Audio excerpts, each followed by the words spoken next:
Hello everyone, welcome to the biology फंडा।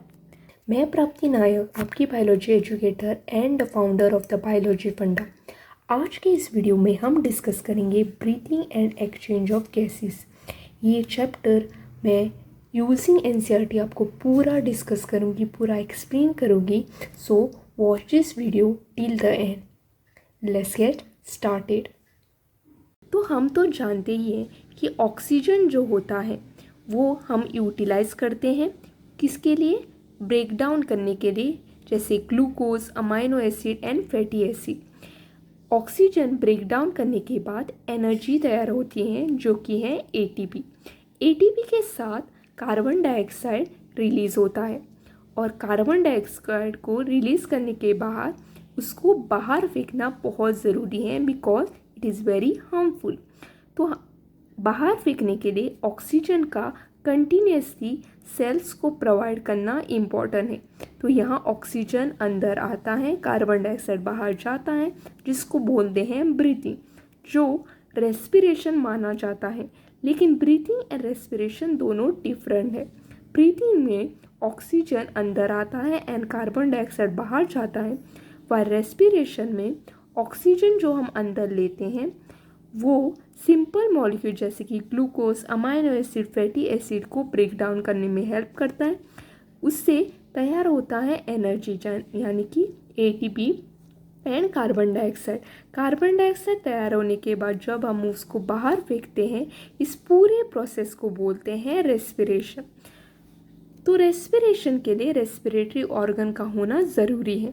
हमारे human being का रेस्पिरेटरी ऑर्गन बहुत ही कॉम्प्लेक्स होता है, लेकिन जो अदर ऑर्गेनिज्म है उनमें वो डिफ़र करता है। हर ऑर्गेनिज्म में मैकेनिज्म ऑफ ब्रीथिंग डिफरेंट है, इसलिए because of the habitat and the level of organisation. Respiratory organ पढ़ने के लिए आपको पहले फाइलम्स ऑफ एनिमल किंगडम याद होने चाहिए। पहले आता है Porifera, then Coelenterata, Ctenophora, Platyhelminthes, Aschelminthes, Annelida, Arthropoda, Mollusca, Echinodermata, Hemichordata and last में आता है फाइलम कॉर्डेटा, जिसमें हम हैं। अब ये जो नॉन कॉर्डेट हैं जिसको हम इनवर्टेब्रेट भी बोल सकते हैं, कॉर्डेट में होता है वर्टेब्रेट जिनमें हम भी होते हैं। इसको पढ़ने का सिंपल तरीका यही है कि पॉरीफेरा हम तो जानते हैं कि वो बहुत ही सिंपल होते हैं, स्पॉन्जेस बहुत सिंपल होते हैं। जैसे जैसे हम आगे बढ़ते हैं वैसे ही उसकी कॉम्प्लेक्सिटी लेवल बढ़ जाती है। ये जो लोअर इनवर्टेब्रेट हैं जैसे कि स्पॉन्जीज, सिलेंटेरेटा, फ्लैटवर्म यानी कि प्लेटीहेल्मिंथीज, इनके अंदर कोई सिस्टम नहीं होता, रेस्पिरेटरी सिस्टम नहीं होता। उनका जो बॉडी सरफेस है उसी द्वारा कार्बन डाइऑक्साइड एंड ऑक्सीजन का एक्सचेंज होता है, यानी कि सिंपल डिफ्यूजन होता है। आगे चलते हैं, आगे है एनालिड्स यानी कि एग्जाम्पल दिया गया है अर्थवर्म, जिनके अंदर होता है, जिनका भी बहुत ही सिंपल है, उनकी स्किन से, क्यूटिकल से रेस्पिरेशन होता है। नेक्स्ट है इंसेक्ट यानी कि आर्थ्रोपोडा। टेरेस्ट्रियल आर्थ्रोपोडा के अंदर होते हैं network of tubes like tracheal tube, like cockroach के अंदर आपको देखा जाएगा। थ्रू दिस ट्यूब्स रेस्पिरेशन होता है। अब जो एक्वेटिक आर्थ्रोपोड है और एक्वेटिक मॉलस्क हैं वो रहते हैं पानी में। तो पानी में रहने के बाद ऑब्वियसली उनके अंदर होते हैं गिल्स, गिल्स के द्वारा रेस्पिरेशन किया जाता है।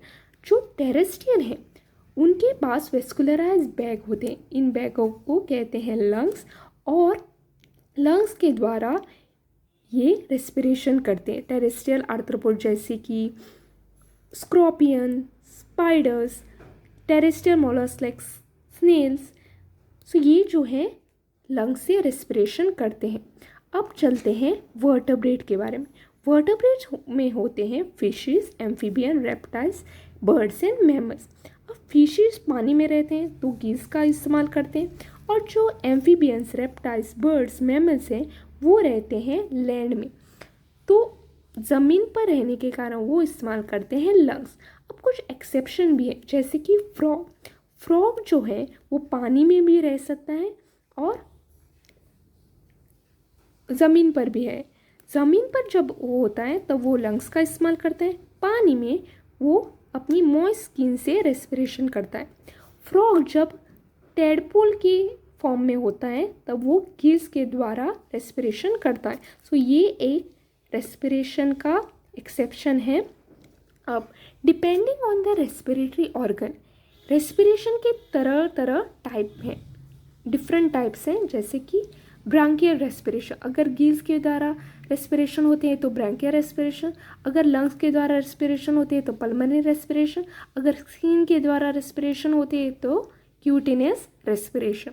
तो ये है respiratory organs of different organism. हमें इस चैप्टर में फोकस करना है ह्यूमन रेस्पिरेटरी सिस्टम, जो स्टार्ट होता है नॉस्ट्रिल से। एक्सटर्नल नॉस्ट्रिल दो नॉस्ट्रिल होते हैं, वो कहाँ होते हैं? हमारे लिप्स के ऊपर। नॉस्ट्रिल से आता है नेसल पैसेज, जो है नेसल चैम्बर। नेसल पैसेज से हम आगे जाते हैं, आगे है फेरिंग्स। फेरिंग्स ये एक ऐसा पोर्शन है जहाँ आपको फूड भी मिलेगा, एयर भी मिलेगा। ये माउथ से भी कनेक्टेड है, ये नोज से भी कनेक्टेड है। So pharynx is a region of common passage for both food and air. Pharynx के एक रीजन से दो डिवाइड हो जाते हैं, फेरिंग्स से दो पाथवे आगे बढ़ जाते हैं। पीछे वाला जो पाथवे है उसको कहते हैं फूड पाइप, आगे वाला है विंड पाइप। हमें फोकस करना है विंड पाइप पे। फूड पाइप यानी कि इसोफेगस से फूड अंदर आता है, विंड पाइप से एयर आता है।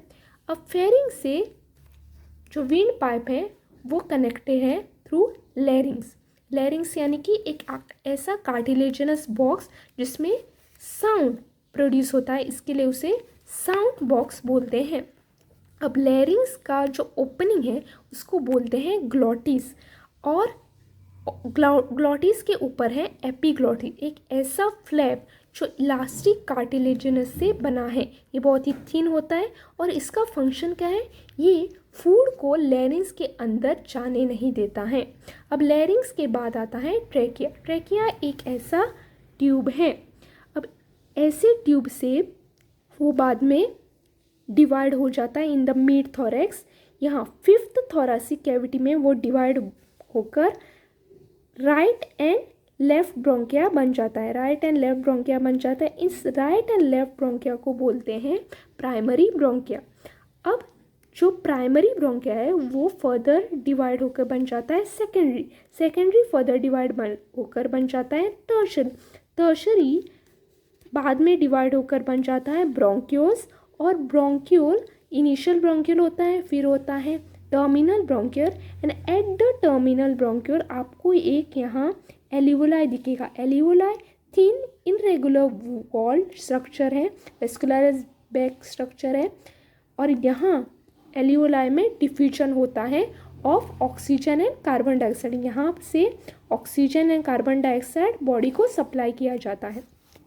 तो अगर आप देखेंगे ये पूरा ब्रोंकिया है, ब्रोंक्यूल्स, ये जो हैं वो लंग्स के अंदर होते हैं। So we can say trachea, primary, secondary, tertiary bronchia, initial bronchia, ये जो है इससे ये एयर अंदर आता है, और इनको सपोर्ट करने के लिए इनकम्प्लीट कार्टिलेजनस रिंग है। ये इनकम्प्लीट क्यों होते हैं? क्योंकि इसके पीछे है ईसोफेगस। अगर कंप्लीट होगा तो ईसोफेगस में फूड अंदर स्वॉलो अच्छे से नहीं होगा, उसको डिफ़िकल्टी हुई, इसलिए ये इनकम्प्लीट होते हैं, और ये टिल इनिशियल ब्रोंक्यूल तक होते हैं। टर्मिनल ब्रोंक्यूल में आपको कार्टिलेजनस रिंग नहीं दिखेंगे। अब जो ये पूरा ब्रोंकिया है, ब्रोंक्यूल्स, एल्वियोलाई का स्ट्रक्चर, ये पूरा आपको लंग्स में दिखेगा। अब लंग्स क्या है? लंग्स को अगर आप देखोगे तो लंग्स के सराउंडेड है, इस कवर्ड है एक डबल लेयर प्लूरा। प्लूरा दो मेम्ब्रेन है। पहला जो मेम्ब्रेन है आउटर मेम्ब्रेन, वो थोरैसिक कैविटी को अटैच है। इनर मेम्ब्रेन जो है वो लंग्स के सरफेस को अटैच है। इनके बीच, ये दो मेम्ब्रेन के बीच होता है प्लूरल फ्लूइड। ये क्यों होता है? To reduce the friction on the lung surface. अब ये पूरा जो हम रेस्पिरेटरी सिस्टम जो पढ़ा है फ्रॉम नॉस्ट्रियल टिल एल्वियोलाई, ये जो है वो दो पार्ट्स में डिवाइड है। पहला जो पार्ट है उसको बोलते हैं कंडक्टिंग पार्ट और दूसरा जो पार्ट है उसको बोलते हैं रेस्पिरेटरी और exchange part. Conducting part start होता है नॉस्ट्रल से, ख़त्म होता है टर्मिनल ब्रोंकियल तक। रेस्पिरेटरी और एक्सचेंजिंग पार्ट के अंदर होता है एल्वियोलाई और डक्ट। अब ये कंडक्टिंग पार्ट है वो उसकी फंक्शन क्या है? पहला function obviously transport of the atmospheric air to the alveoli. फिर जो एयर अंदर आता है उसके अंदर तो फॉरेन पार्टिकल होगी, उस फॉरेन पार्टिकल को वो क्लियर करता है, उस एयर को ह्यूमिडिफाई करता है और एयर का टेम्परेचर बॉडी टेम्परेचर से अलग होता है, सो उस टेम्परेचर को वो बॉडी टेम्परेचर से मैच करवाता है। एक्सचेंज पार्ट में क्या होता है? एक्सचेंज पार्ट यानी कि ये एल्वियोलाई और डक्ट जो है उसके अंदर होता है diffusion of gases, oxygen and carbon dioxide यहाँ पर ट्रांसपोर्ट होता है। तो ये था हमारा ह्यूमन रेस्पिरेटरी सिस्टम का पाथवे। स्टार्ट होता है नॉस्ट्रिल से, then nasal passage, then pharynx के बाद होता है लैरिंग्स, देन ट्रेकिया के बाद होता है ब्रोंकिया 3 तरह के होते हैं, प्राइमरी, सेकेंडरी, टर्शरी से बाद में होता है initial bronchiole, then terminal bronchiole and last में होता है एल्वियोलाई। अब ये लंग्स के बारे में पढ़ते हैं। लंग्स जो ऑर्गन है, 2 ऑर्गन है, मतलब 2 लंग्स हैं। लेफ्ट जो लंग है वो थोड़ा सा छोटा है। वो क्यों छोटा है? Because of this heart. ये थोरासिक चैम्बर के अंदर है। थोरासिक चैम्बर मतलब क्या? अगर हम वेंट्रली देखेंगे तो थोरासिक चैम्बर के वेंट्रल में होता है वर्टेब्रल कॉलम। आगे देखेंगे डॉर्सली तो होता है स्टर्नम। लेटरली देखेंगे तो क्या होगा? रिब्स। और अगर नीचे से देखेंगे तो डायफ्रागम होगा जो डोम शेप्ड के, मतलब ये देखो डोम शेप्ड के शेप में है वो। तो इससे कहते हैं थोरासिक चैम्बर और थोरासिक कैविटी। इसके अंदर होता है ये 2 लंग्स और even heart is also present. अब ये अंदर का जो प्रेशर है उसको बोलते हैं इंट्रापल्मोनरी प्रेशर। फ्लूइड का जो प्रेशर है, प्लूरल फ्लूइड, उसको बोलते हैं इंट्राप्लूरल प्रेशर। अब हम जानेंगे रेस्पिरेशन के स्टेप्स के बारे में। 5 स्टेप्स हैं। पहला जो स्टेप है उसको बोलते हैं ब्रीथिंग और पल्मोनरी वेंटिलेशन। अब पल्मोनरी वेंटिलेशन में क्या होता है? ऑक्सीजन अंदर आता है, कार्बन डाइऑक्साइड बाहर जाता है। अब ये जो ऑक्सीजन अंदर आता है वो एल्वियोलाई से ब्लड कैपिलरी को दिया जाता है। तो डिफ्यूजन होता है, कहाँ होता है? एल्वियोलर मेम्ब्रेन में होता है। उसके बाद ब्लड को देने के बाद ये ट्रांसपोर्ट होता है थ्रू ब्लड बाद में टिश्यू को देता है, तो वहाँ फिर से डिफ्यूजन होता है, ऑक्सीजन दे दिया जाता है टिश्यू को। टिश्यू उसको यूटिलाइज करता है। यूटिलाइज मतलब ये ऑक्सीजन, ग्लूकोज, अमाइनो एसिड इसको बनाने में उसको यूटिलाइज करता है, उसको ब्रेक डाउन करने में हेल्प करता है। और ब्रेकडाउन के बाद ATP प्रोड्यूस होता है और कार्बन डाइऑक्साइड रिलीज होता है। इस पूरे प्रोसेस को कहते हैं सेलुलर रेस्पिरेशन, क्योंकि ये हर सेल में होता है। कार्बन डाइऑक्साइड रिलीज होने के बाद टिश्यू से इसे ब्लड में दिया जाता है, तो फिर से डिफ्यूजन होता है, ब्लड के द्वारा इसको ट्रांसपोर्ट किया जाता है। अभी कार्बन डाइऑक्साइड ट्रांसपोर्ट करके एल्वियोलाई मेम्ब्रेन तक लाया जाता है। फ्रॉम कैपिलरी इसको एल्वियोलाई को दिया जाता है, तो फिर से डिफ्यूजन होता है और अब इसे बाहर फेंका जाता है। तो ये ब्रीथिंग का एक पार्ट है। तो मैंने पहले बताया आपको ऑक्सीजन कैसे लिया जाता है। ऑक्सीजन यूटिलाइज होने के बाद कार्बन डाइऑक्साइड जो फॉर्म होता है वो कैसे बाहर फेंकते हैं वो मैंने आपको बताया। इस पूरे प्रोसेस को हम बोलते हैं रेस्पिरेशन।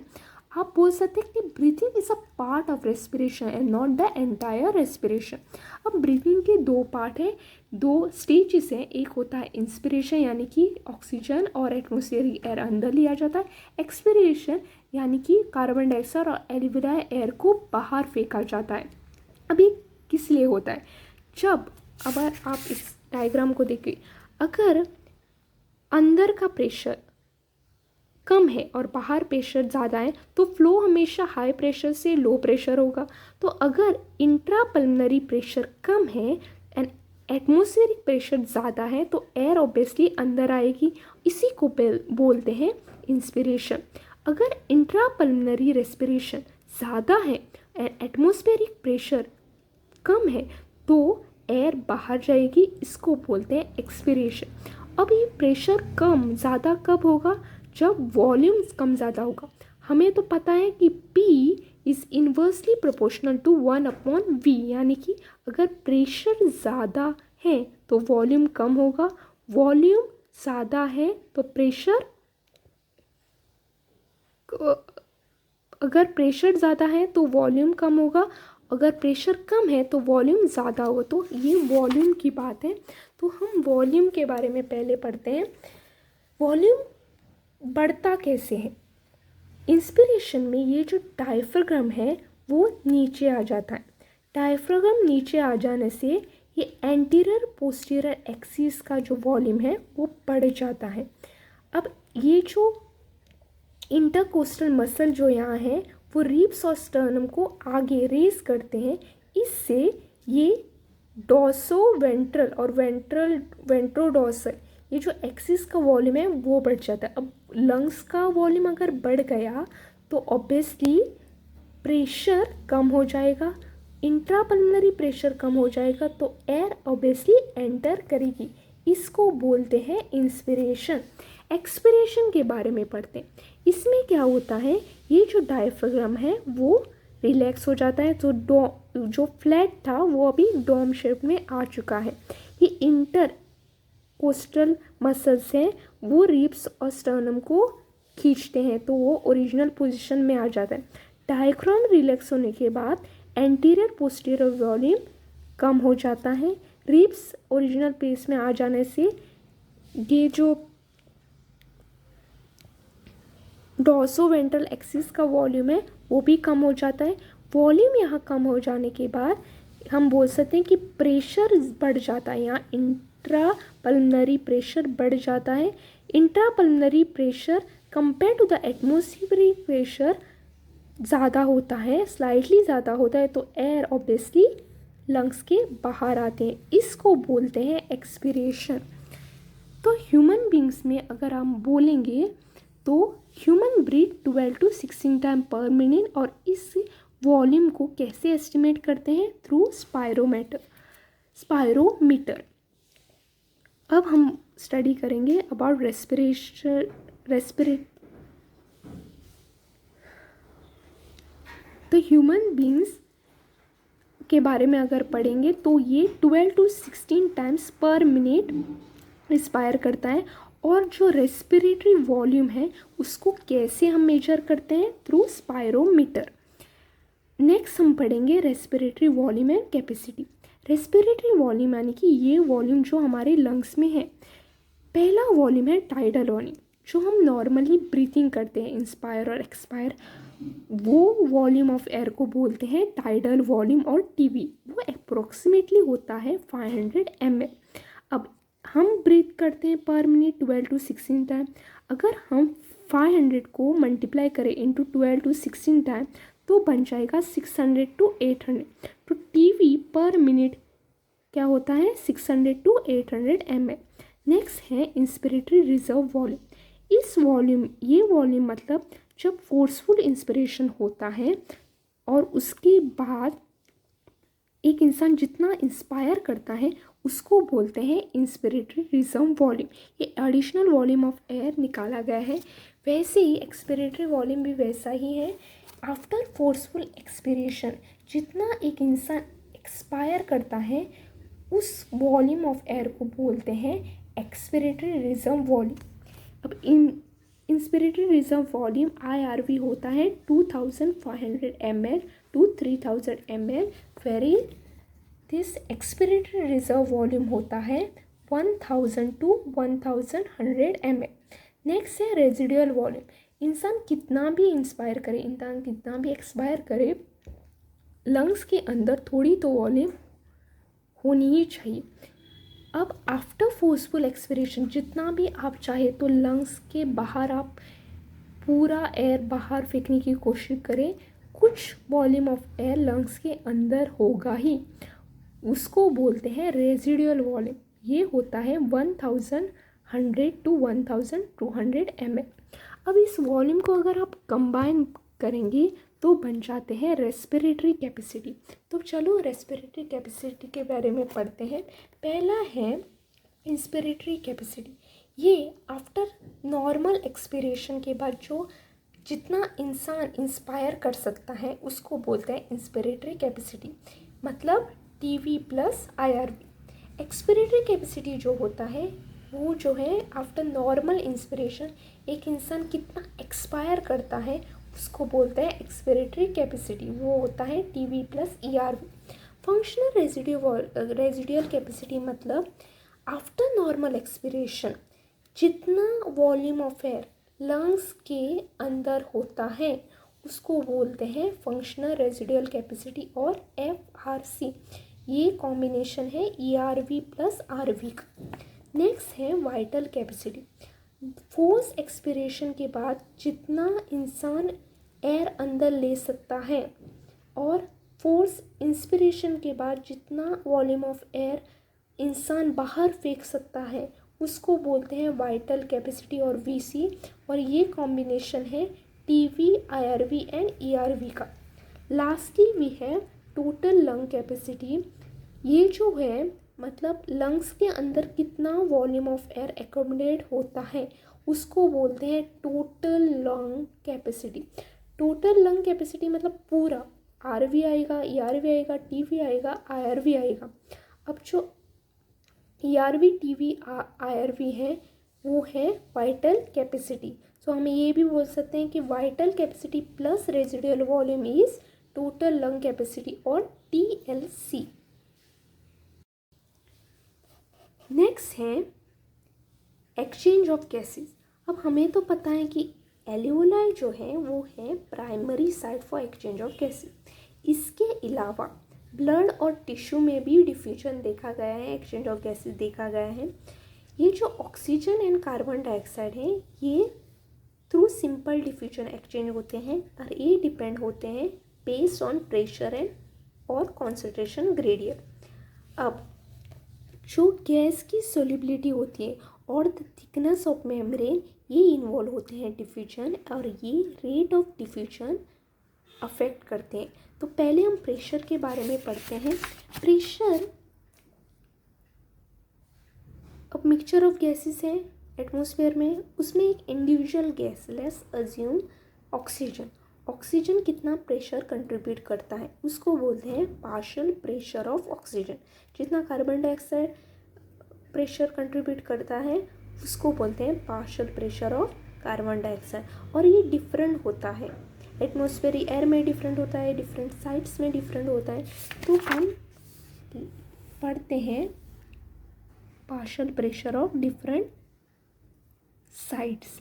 ऑक्सीजन का पार्शियल प्रेशर है 159, कार्बन डाइऑक्साइड का पार्शियल प्रेशर है 0.3, एल्वियोलाई का पार्शियल प्रेशर है 104 एंड कार्बन डाइऑक्साइड एल्वियोलाई में 40 उसका पार्शियल प्रेशर है। डीऑक्सीजनेटेड ब्लड जो है उसका ऑक्सीजन का पार्शियल प्रेशर है 40 एंड कार्बन डाइऑक्साइड का है 45। टिश्यू जो है एंड डीऑक्सीजनेटेड ब्लड इसका सेम ही होता है 40-45। ऑक्सीजनेटेड ब्लड का कार्बन डाइऑक्साइड का प्रेशर है 40 वाइल ऑक्सीजन का पार्शियल प्रेशर है 95। तो हम इसको इस डायग्राम को अच्छे से पढ़ते हैं। पहले हम देखेंगे, हमें तो पता ही है कि हाई प्रेशर से लो प्रेशर में फ्लो होता है। अब एटमॉस्फेरिक प्रेशर है 159 एंड एल्वियोलाई में प्रेशर है 104। तो ऑक्सीजन यहाँ से यहाँ इजीली अवेलेबल है, यहाँ से यहाँ आएगा। एल्वियोलाई में 40 है एंड एटमॉस्फेरिक में 0.3, तो कार्बन डाइऑक्साइड एल्वियोलाई से इजीली बाहर आएगा। तो ये आपको समझ में आ गया। अब ऑक्सीजन जब अंदर आता है, ये ऑक्सीजनेटेड ब्लड में पार्शियल प्रेशर ऑक्सीजन का कितना होता है 95। सो 104 से वो इजीली लोअर प्रेशर में आ जाता है। कार्बन डाइऑक्साइड का सेम ही होता है, क्योंकि ये कार्बन डाइऑक्साइड ऑक्सीजनेटेड ब्लड में आपको नहीं दिखेगा, ज़्यादा नहीं हुआ। ऑक्सीजनेटेड ब्लड मतलब ऑक्सीजन का लेवल ज़्यादा हो। अब जब ये ब्लड टिश्यू को सप्लाई करेंगे, यहाँ ऑक्सीजन का यूटिलाइजेशन होगा, कार्बन डाइऑक्साइड रिलीज होगा। टिश्यू में भी आपको दिखेगा कि प्रेशर 95 से 40 होगा, हाई टू लो। एंड यहाँ कार्बन डाइऑक्साइड अब तैयार हो रहा है, तो 40 से थोड़ा ज़्यादा होगा, 45। अब डीऑक्सीजनेटेड ब्लड में, यानी कि जहाँ ऑक्सीजन कम होता है, एंड कार्बन डाइऑक्साइड यहाँ पे आपको थोड़ा स्लाइटली ज़्यादा दिखेगा। अब ऑक्सीजन कम होगा तो 40 है, एंड कार्बन डाइऑक्साइड थोड़ा ज़्यादा है तो 45 है। सो 45 से अभी हमको इसे यहाँ 40 पे भेजना है। सो हाई से लो प्रेशर में इसको भेजना है। ऑक्सीजन यहाँ से हम नहीं भेजेंगे, बिकॉज ऑक्सीजन हम यूजुअली बाहर नहीं फेंकते हैं, हम अंदर ही लेते हैं। तो 45 से 40 यानी कि हाई प्रेशर से लो प्रेशर तक कार्बन डाइऑक्साइड फेंका जाएगा, और 40 से अब ये 0.3 यानी कि एटमॉस्फेरिक एयर जहाँ कम है वहाँ भेजा जाएगा। तो ये पार्शियल प्रेशर हाई प्रेशर से लो प्रेशर में भेजा जाता है। अब ये तो हमने पढ़ ही लिया है। अब ये जो सॉल्युबिलिटी ऑफ कार्बन डाइऑक्साइड जो होती हैं वो ऑक्सीजन से हमेशा ज़्यादा होती हैं। It is 20 to 25 times higher. Partial pressure जो होता है वो कार्बन डाइऑक्साइड का डिफ्यूजन मेम्ब्रेन में ज़्यादा होता है कंपेयर टू ऑक्सीजन। अब ये डिफ्यूजन मेम्ब्रेन है क्या? Diffusion membrane consist of this alveoli and the blood capillary. अब एल्वियोलाई का जो एपिथेलियम है, लाइनिंग है, स्क्वामस एपिथेलियम, ये 1 सेल है। ये लाइनिंग डिफ्यूजन मेम्ब्रेन का पहला लेयर है। दूसरा है basement substance. Basement substance is made of basement layers, basement membrane. अब ये बेसमेंट मेम्ब्रेन सपोर्ट किसको कर रही है? स्क्वामस एपिथेलियम में। एंड दूसरा बेसमेंट मेम्ब्रेन सपोर्ट कर रही है single layer of endothelial cell. ये single layer of endothelial cell आपको यहाँ ब्लड कैपिलरी में मिलेंगे। तो पहला लेयर है एल्वियोलर का जो एपिथेलियल लेयर है, दूसरा लेयर है एंडोथेलियम का जो ब्लड कैपिलरी का लेयर है, और इसके अंदर है बेसमेंट सब्सटेंस जो इनके बीच में है, और ये ए सेल्यूलर है, not made up of cells. जो बना है basement membrane of basement membrane which support this epithelium and suppose another basement membrane which supports the endothelium. So यहाँ डिफ्यूजन होता है, और डिफ्यूजन जो होता है उस डिफ्यूजन मेम्ब्रेन जो होता है वो हमेशा कम होता है, लेस देन अ मिलीमीटर। जितना कम होगा उतना डिफ्यूजन ज़्यादा होगा। नेक्स्ट हम पढ़ेंगे transport of gases. Transport of gases कौन सी हैं? कार्बन डाइऑक्साइड एंड ऑक्सीजन, ये 2 गैसेस हैं। अब ये ट्रांसपोर्ट कहाँ से होगी? ब्लड से होगी। ब्लड में होते हैं RBC and plasma. 97 of the carbon dioxide is transported through RBC, और रिमेनिंग 3% है वो डिसॉल्व स्टेट से यानी कि गैसियस स्टेट से प्लाज्मा से ट्रांसपोर्ट किया जाता है। कार्बन डाइऑक्साइड जो है वो 20 to 25% आरबीसी से ट्रांसपोर्ट किया जाता है, 7% प्लाज्मा से ट्रांसपोर्ट किया जाता है। Majority of it is carried as a bicarbonate. तो ये है ट्रांसपोर्ट ऑफ गैसेस, इसका हम डिटेल में पढ़ेंगे। आरबीसी में होते हैं haemoglobin. Haemoglobin is a pigment, red colour pigment जो कार्बन डाइऑक्साइड एंड ऑक्सीजन से बाइंड होता है। जब वो ऑक्सीजन से बाइंड होता है उसको बोलते हैं ऑक्सी हेमोग्लोबिन। ये बाइंडिंग कहाँ होती है? एल्वियोलाई में होती हैं, और एक हेमोग्लोबिन मॉलिक्यूल 4 ऑक्सीजन के मॉलिक्यूल को बाइंड होता है। आप समझ लो कि एक इंसान है जिसके 4 हाथ हैं, वो चारों हाथों से किसी को हैंडशेक दे रहा है। और किसको हैंडशेक दे रहा है? हेमोग्लोबिन को हैंडशेक दे रहा है। अब ये जो बाइंडिंग होते हैं वो होते हैं एल्वियोलाई, और एल्वियोलाई में ऑक्सीजन लेवल ज़्यादा होता है, पार्शियल प्रेशर ऑक्सीजन ज़्यादा होता है, whereas partial pressure of carbon dioxide, hydrogen concentration and temperature कम होता है। यहाँ डिसोसिएशन होता है। अब ये ऑक्सीजन ऑक्सी हेमोग्लोबिन जो है वो थ्रू ब्लड से टिश्यू तक पहुँचाया जाता है, वहाँ डिसोसिएशन होता है, यानी कि ऑक्सी हेमोग्लोबिन डिसोसिएट होकर बन जाता है haemoglobin and oxygen. Oxygen supply किया जाता है टिश्यू को। यहाँ पे टिश्यू पर पार्शियल प्रेशर ऑफ ऑक्सीजन कम होता है, whereas partial pressure of carbon dioxide, hydrogen plus concentration temperature ज़्यादा होता है। अब ये जो होता है वो लंग्स एंड टिश्यू के बीच में होता है। Every 100 ml of oxygenated blood deliver करता है 5 ml of oxygen to the tissue under normal condition.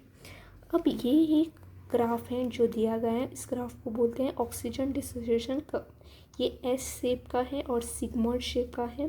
जैसे जैसे पार्शियल प्रेशर ऑफ ऑक्सीजन बढ़ जाता है वैसे वैसे saturation of haemoglobin with oxygen बढ़ जाता है, इसी से ये कर्व बन जाता है। नेक्स्ट है transport of carbon dioxide. Carbon dioxide transport होता है through haemoglobin. Carbon dioxide bind होता है हेमोग्लोबिन को और बन जाता है कार्बोक्सी हेमोग्लोबिन और कार्ब अमाइनो हेमोग्लोबिन। ये 20 to 25% होता है। इसका एसोसिएशन होता है टिश्यू में। टिश्यू में कार्बन डाइऑक्साइड आपको ज़्यादा मिलेगा, पार्शियल प्रेशर ऑफ ऑक्सीजन कम मिलेगा, हाइड्रोजन प्लस यानी कि H+ कॉन्सेंट्रेशन टेम्परेचर भी आपको ज़्यादा मिलेगा। तो यहाँ एसोसिएशन होता है टिश्यू से, उसको ट्रांसपोर्ट करते हैं एल्वियोलाई तक। यहाँ एल्वियोलाई में जब उसको ट्रांसपोर्ट करते हैं तब कार्ब अमाइनो हेमोग्लोबिन का डिसोसिएशन होता है और कार्बन डाइऑक्साइड बाहर फेंका जाता है। वहाँ पे एल्वियोलाई में आपको दिखेगा कि कार्बन डाइऑक्साइड का concentration, partial pressure of carbon dioxide low होगा, ऑक्सीजन का ज़्यादा होगा, H+ एंड टेम्परेचर भी कम होगा। नेक्स्ट इसे as a carbonate bicarbonate transport करते हैं। अब आरबीसी के अंदर होता है एक एंजाइम जिसको बोलते हैं कार्बोनिक एनहाइड्रेस।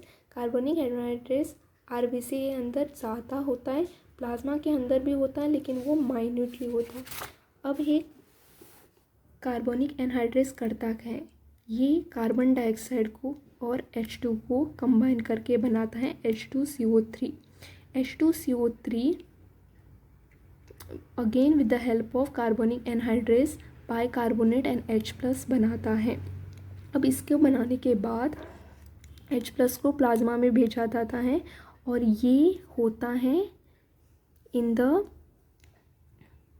टिश्यू। अब बाइकार्बोनेट को पहुंचाया जाता है एल्वियोलाई तक। एल्वियोलाई में H+ जो प्लाज्मा में है वो एंटर करता है आरबीसी में। आरबीसी में बाइकार्बोनेट एंड H+ कंबाइन होके बन जाता है H2CO3 with the help of this carbonic anhydrase. ये H2CO3 फिर से with the help of carbonic anhydrase split होकर बन जाता है carbon dioxide H2O। Carbon dioxide बाद में रिलीज़ किया जाता है। तो ये प्रोसेस होता है एल्वियोलाई में। एसोसिएशन ये होता है टिश्यू में, इसका उल्टा होता है एल्वियोलाई में। अब every 100 ml of deoxygenated blood delivers कितना 4 ml of carbon dioxide to the alveoli. Next है regulation of respiration. Human beings के अंदर एक ऐसा सिस्टम है जो रेस्पिरेशन को रेगुलेट करता है। इस सिस्टम को बोलते हैं न्यूरल सिस्टम। और न्यूरल सिस्टम पूरा ऐसा सिस्टम नहीं है कि जो पूरे रेस्पिरेशन को रेगुलेट करता है। इसके अंदर छोटे से रीजन है जो रेस्पिरेशन को रेगुलेट करता है। पहला रीजन है medulla reason of the brain. ये जो रीजन है इसके अंदर आपको मिलेगा रेस्पिरेटरी रिदम सेंटर। ये सेंटर जो है वो रेस्पिरेशन को प्राइमरीली रेगुलेट करता है। नेक्स्ट रीजन है पोन्स रीजन जिसके अंदर है निमोटैक्सिक सेंटर। ये रीजन है वो रेस्पिरेटरी रिदम सेंटर के फंक्शन को ऑल्टर करता है, इंस्पिरेशन को रिड्यूस करता है, रेस्पिरेटरी रेट को ऑल्टर करता है। नेक्स्ट है केमोसेंसिटिव एरिया, जो रेस्पिरेटरी रिदम सेंटर के आजू बाजू में होती हैं। ये जो एरिया है वो carbon dioxide and hydrogen ions के लिए बहुत ही सेंसिटिव हैं। जब ये कार्बन डाइऑक्साइड बढ़ जाता है तब वो रेस्पिरेटरी सेंटर है उसको सिग्नल देता है, और ये केमोसेंसिटिव एरिया इस कार्बन डाइऑक्साइड को घटाने के लिए ऑक्सीजन को इनहेल करने में हेल्प करती हैं। ये तभी एक्टिवेट हो जाता है जब carbon dioxide and hydrogen ion increase होते हैं। अब नेक्स्ट है रिसेप्टर। जो रिसेप्टर है एओर्टिक आर्क और कैरोटिड आर्टरी में। ये जो aortic arch and carotid artery है ये ब्लड वेसल्स हैं। इसके अंदर होते हैं रिसेप्टर जो carbon dioxide and hydrogen concentration को रिकॉग्नाइज करते हैं, इनके चेंजेस को रिकॉग्नाइज करते हैं, और जब उसको रेस्पिरेटरी रिदम सेंटर सिग्नल भेजता है तब वो एक्शन लेता है और ऑक्सीजन लेवल को बढ़ाने में हेल्प करता है। नेक्स्ट है रेस्पिरेटरी सिस्टम के डिसऑर्डर। 3 डिसऑर्डर दिए गए हैं। पहले हैं आस्थमा और आजमा जिसको हम बोलते हैं। ये कब होता है? जब ब्रोंकिया और ब्रोंक्यूल के बीच इन्फ्लेमेशन होता है। जब ब्रोंकिया और ब्रोंक्यूल के बीच इन्फ्लेमेशन होता है तब ब्रीथिंग में प्रॉब्लम हो जाती है और वीजिंग एक तरह का साउंड है वो प्रोड्यूस हो जाता है। एम्फीजेमा में क्या होता है? एल्वियोलर वॉल डैमेज हो जाता है, रेस्पिरेटरी सरफेस एरिया डिक्रीज हो जाता है, डिफ्यूजन कम हो जाता है और इसके कारण प्रॉब्लम हो जाती है ब्रीथिंग में भी। ये एक क्रॉनिक डिसऑर्डर है और इसका मेन कॉज है सिगरेट स्मोकिंग। नेक्स्ट है ऑक्यूपेशनल रेस्पिरेटरी डिसऑर्डर। ये आपको उन जगहों में दिखेगा और उन लोगों में दिखेगा जो इंडस्ट्री में काम करते हैं, जो ग्राइंडिंग स्टोन ब्रेकिंग एरिया में काम करते हैं। वहाँ पर जो डस्ट प्रोड्यूस होता है वो उनके अंदर चला जाता है। अब हमारे बॉडी जो है वो उस डस्ट को कॉप अप नहीं कर पाती हैं, इससे कारण इन्फ्लेमेशन होता है और फिब्रोसिस होता है। फिब्रोसिस यानी कि फाइब्रस टिश्यू जो हमारे लंग्स में होता है वो प्रोलिफरेट होता है, इससे फिब्रोसिस होता है। ये इन्फ्लेमेशन है, इससे बाद में इन्फ्लेमेशन होता है और इंसान में का जो लंग है वो डैमेज हो जाता है। यूजुअली मास्क पहनना चाहिए, लेकिन कभी कभी मास्क पहने हुए भी ये डिसऑर्डर हो सकता है अगर एक्सपोजर बहुत लॉन्ग टाइम के लिए है। तो ये है breathing and exchange of gases का चैप्टर जो मैंने पूरा रिवाइज कर दिया है। I hope you like this video. Subscribe this channel and share with your friends. We are also available on Instagram, The Biology Funda.